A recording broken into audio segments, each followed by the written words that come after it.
Welcome to episode 5, part 2 of the Blue Skies Private Pilot Crash Course, where we will be going over the rest of this big book. So let's just not waste any time, crack it open, and continue your notes. So part 68 is all about something called Basic Med, and it is immediately after part 67, the section on medical requirements. Check that out if you have any concern about being medically able to conduct flights. But 68 outlines the criteria, eligibility for pilots to qualify for Basic Med. To be eligible, you must A. hold a U.S. driver's license, B. have held a medical certificate at any point after July 14th, 2006 without it being denied, suspended, or revoked, and C. not have had certain medical conditions that could pose a risk during flight. To qualify for Basic Med, you must undergo a comprehensive medical examination every 4 years. This examination is conducted by a state licensed physician and includes a review of your medical history, a physical examination, and a specific assessment, any of them related to your fitness for flying. Pilots must also complete an online medical education course every 2 years. This course covers a variety of aeromedical topics, including medications, medical conditions, and their potential effects on flying. Once you've completed the medical examination and the online course, you and your physician will fill out a checklist provided by the FAA. This ensures that you meet the necessary requirements and have discussed any potential medical concerns with your physician. It serves as your authorization to fly under Basic Med. While operating under Basic Med, there are certain limitations you must follow. These include flying aircraft within a maximum takeoff weight of 6,000 pounds or less, carrying no more than 6 occupants, and operating within the United States. This leads us over to part 91, which is all about general operating and flight rules. This part is heavily applicable in every flight, and it is emphasized in all of your exams, including flight reviews. So we'll start our journey through part 91 with subpart A, which sets the foundation for all these regulations. Section 91.3 is over the responsibility and authority of the pilot of command. This regulation emphasizes that, as the PIC, you bear the ultimate responsibility for the safety of the flight. As PIC, you also have the authority under this regulation to deviate from any rule under Part 91 to mitigate or fix any emergency regarding immediate attention, or requiring immediate attention. After all of this, you will need to file a report to the administrator only upon request, though. Next, we come to section 91.7, which addresses the airworthiness of your aircraft. This regulation mandates that you, as PIC, are responsible to ensure that your aircraft is a safe and airworthy condition before every flight. 91.11, which prohibits any interference with the duties of the crew. That's the next one. This regulation stresses the importance of maintaining a distraction-free environment in the cockpit, sometimes referred to as a sterile cockpit, to ensure safe and efficient flight operations. Moving on to section 91.15. Right here, it's all about dropping items. That's honestly one of my favorite ones. It's kind of funny. It's crucial to follow the regulations and procedures outlined in this section to prevent any hazards or damage to people or property on the ground. This does not, however, prohibit the dropping of an object if reasonable precautions are taken to avoid injury or damage to a person or property. Now let's go over the one that we talked about earlier, section 91.17, which focuses on the use of alcohol or drugs. This regulation unequivocally prohibits operating an aircraft while under the influence. To reiterate, 8 hours bottle to throttle and less than 0.04% BAC. You also are not allowed to use any type of drug, including NyQuil or Zyrtec, I found out the hard way, while PIC. On top of that, you are not allowed to transport anyone who appears to be intoxicated to be carried in that aircraft unless it is an emergency, basically. We can move on to, instead of subpart A, we can move on to subpart B, which is all about flight rules. It focuses on the flight rules that govern various aspects of your operations. Starting with 91.03, right here, pre-flight action. It mandates that you gather all necessary information before each flight, ensuring that you are aware of factors that may affect the safety of your operation. These factors include, but are not limited to, runway lengths that can be found on a ForeFlight or in a chart supplement, weather reports and forecast notices to airmen, which are NOTAMs, NOTAM, notices to airmen. More on all of this in the weather section, really. ATIS, more in the radio section. We have fuel requirements. We're going to have more on that in the flight planning section. And you also have to know all about your alternative airports. Again, more in the flight planning section. In 91.105, flight crew members at stations, this regulation emphasizes the need for pilots to be in their designated positions during critical phases of flight, which are taxiing, takeoff, and landing. We can move on to 91.0107, which is all about safety belts. Lots of fun stuff, but stuff that you gotta know. Before you take off as PIC, you have to have a brief interaction and you have to brief each passenger on how to fasten and unfasten their seatbelts. This regulation is why flight attendants have to act like you've never used a seatbelt before the flight. You also have to remind them, all of your passengers by the way, to keep them fastened before each phase of flight, just like your captain at Delta does. A good way to remember this is making a GUMPS check, which is short for gas, undercarriage, mixture, propeller, seatbelts, and flaps check before each critical phase of flight. Now let's discuss 91.111, which covers operating near other aircraft. This one is really a buzzkill, but it makes sense. Unless you have arranged beforehand with another pilot to fly in formation, don't try it. Just don't try it. There are some people who barely pass their medical with heart problems. Maintaining safe distances and practicing vigilant situational awareness are essential to prevent mid-air collisions and ensure the safety of all involved. Next is 91.113. It outlines the right-of-way rules for aircraft in flight. This is going to be a little bit of a long one. Aircraft in distress always have the right-of-way over all other aircraft. When two aircraft are approaching head-on, converging, both should alter their course to the right. If two aircraft are converging head-on, i.e. 90 degrees, then the aircraft to the right has the right-of-way. An overtaking aircraft should pass on the right and give way to the aircraft being overtaken. Landing aircraft have the right-of-way over all other aircraft in flight or on approach. The lower you are, the higher in the ranks you are for right-of-way. Don't take advantage of this because that's against regulations, of course. There is one more ranking system to this, and that goes back to categories. The rule of thumb is if you are more maneuverable, you have the right-of-way less of the time. It goes like this in the regulation. You go, balloon has the most right-of-way over the glider has right-of-way over aircraft towing or refueling another, and aircraft towing or refueling another aircraft has right-of-way over airship has right-of-way over powered air parachutes. Powered parachute has right-of-way over weight shift control aircraft, and weight shift control aircraft have right-of-way over rotorcraft, and then rotorcraft have right-of-way over the airplane. So we are on the bottom of the totem pole. We then have 91.117 right here, aircraft speed, which addresses aircraft speed limits, just like we have driving. The only difference is you still have to follow the limits in California. This regulation states that aircraft must not exceed a maximum indicated airspeed of 250 knots below 10,000 feet MSL. This becomes more strict at towered airports. We will go into more of that when we go into airspace, but if you are under 2,500 feet AGL and within 4 nautical miles of a Class D or C airspace, then your speed limit is lowered to 200 knots. Then if you are in Class B airspace at any elevation, you have a max speed limit of 250 knots. If you are below a Class B airspace shelf, then you are going to have a speed limit of 200 knots. Moving on to section 91.19, we encountered the regulation regarding minimum safe altitudes. This regulation establishes altitudes for different flight operations to keep the pilot and the people below safe. For example, over congested areas, you want to keep a safe distance away, so your aircraft must maintain an altitude of at least 1,000 feet above the highest obstacle and a 2,000 foot horizontal radius away from it. Other than congested areas, the minimum altitude is 5,000 feet above the surface. If you are over water or a sparsely populated area, you must maintain separation of at least 500 feet away from any person, vehicle, vessel, or structure. No matter the amount of people around you, under this regulation, you need to maintain an altitude allowing for an emergency landing without undue hazard to persons or property on the surface. This regulation, of course, does not apply when it comes to taking off or landing at an airport. Helicopters are exempt from these kinds of regulations, minus the engine failure portion. Next comes 91.121, which basically just deals with altimeter settings. This regulation requires pilots to set their altimeters to the appropriate barometric pressure setting for the location and altitude at which they are operating. This ensures accurate altitude indications and helps maintain safe operation and separation from other aircraft. Moving forward to section 91.123 right here, which is compliance with ATC.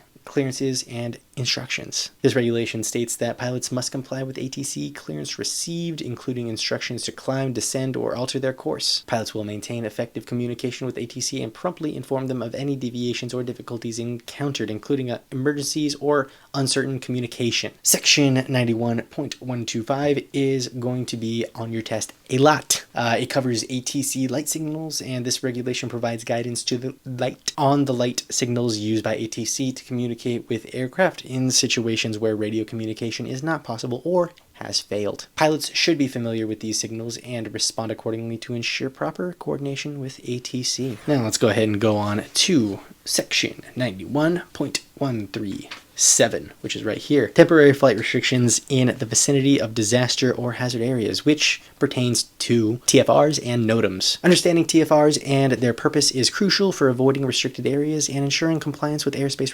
restrictions during special events or emergencies. Section 91.151 right here is all about fuel requirements for flight in VFR conditions. So you are required to have at least enough fuel to fly to the first point of intended landing and fly for 30 more minutes during the day, and this requirement is increased to 45 minutes if you are landing during the night. Remember that for our flight planning video, please.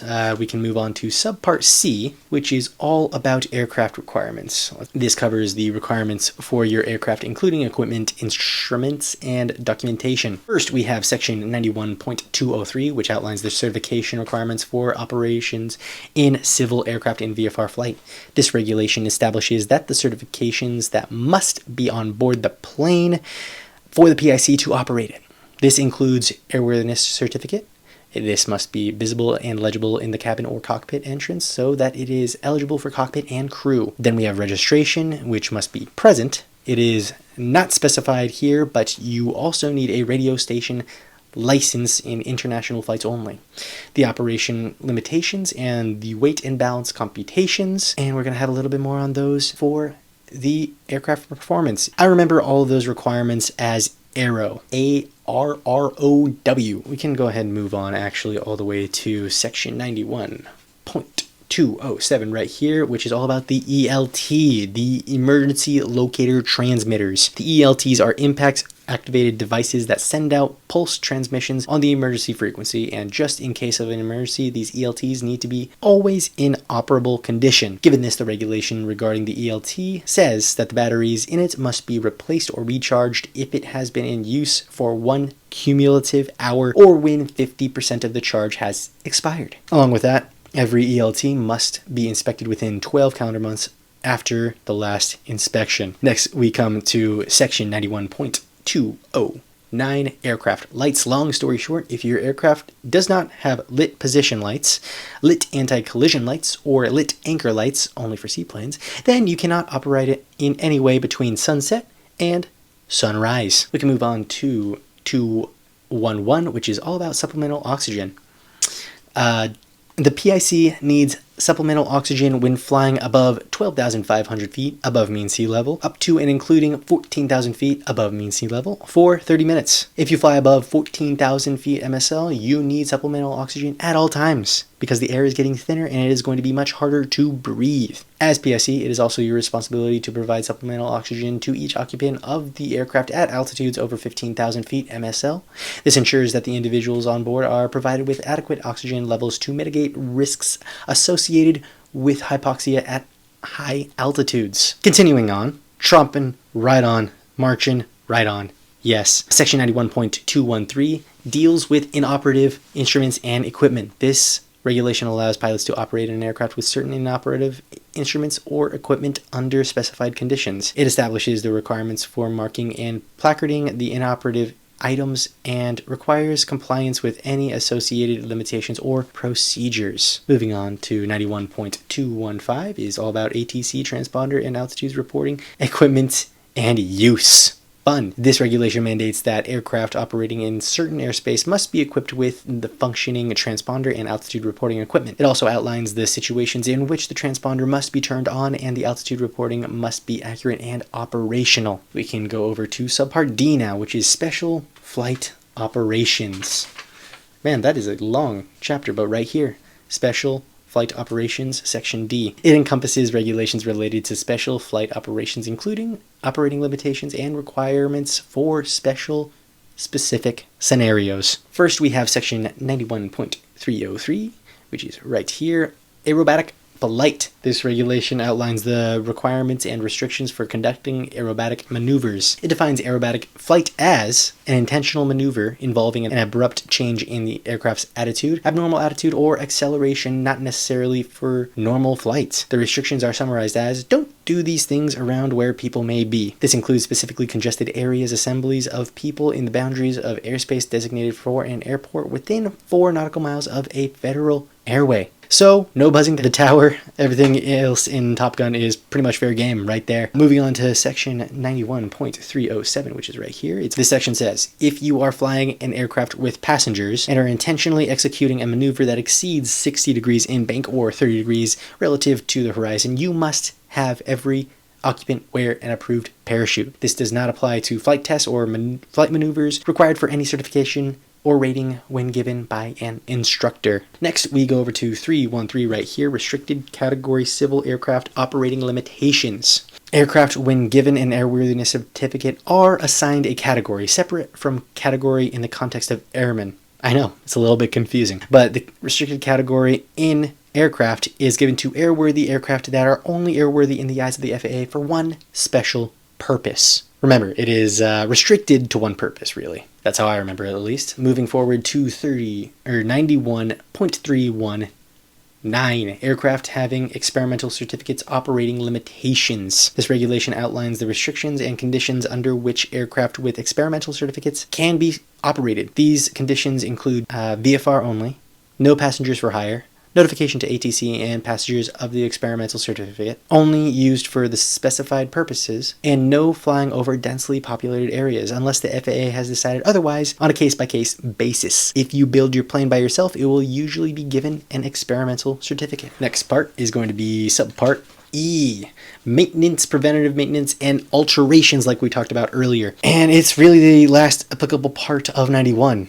I already said that subpart E addresses the maintenance and preventative maintenance and alterations requirements for the aircraft. These regulations play a vital role in maintaining the airworthiness and safety of your aircraft. Let's explore some key regulations within this subpart. Section 91.403 highlights the responsibility of the owner or operator to maintain the aircraft in an airworthy condition. So it is the owner or operator who must maintain the aircraft in an airworthy condition. This includes adhering to scheduled inspections, following maintenance procedures, and promptly addressing any discrepancies or required repairs. Moving on, we have section 91.405, which pertains to the maintenance records of the aircraft. This regulation maintains that accurate and up-to-date maintenance records be maintained, documenting inspections, repairs, and alterations performed on the aircraft. Now, we can move on to 409, which is all about inspection requirements for each aircraft. It outlines, really just read this one, the various types of inspections, such as annual inspections, 100-hour inspections for certain aircraft used for hire, and progressive inspections. Complying with these inspection requirements ensures the continued airworthiness of your aircraft. 91.407 is what to do after any type of maintenance or alteration occurs. This regulation outlines that you may not carry any passenger in an aircraft that has been altered in any manner that may have changed the flight characteristics until at least another private pilot has operated the aircraft to check everything is all in ship shape. Basically, if someone has installed anything in the aircraft that may affect how it flies, let's say your spark plugs were fouled and you swap them out for new ones, a private pilot must then become a test pilot and log in the maintenance records, their signature, certificate number, and what kind of certificate is held by the person who swapped out the spark plugs, along with a description of the work done so that the passengers or any other pilots can actually carry passengers again. Moving on from this page, we're going to go to 413 ATC transponder tests and inspections. Long story short, transponders must be tested within 24 calendar months for them to be operated. Section 91.417 is all the maintenance records. Each registered owner or operator of the aircraft must keep records of aircraft maintenance, including the records of the annual inspection, the 100-hour inspection,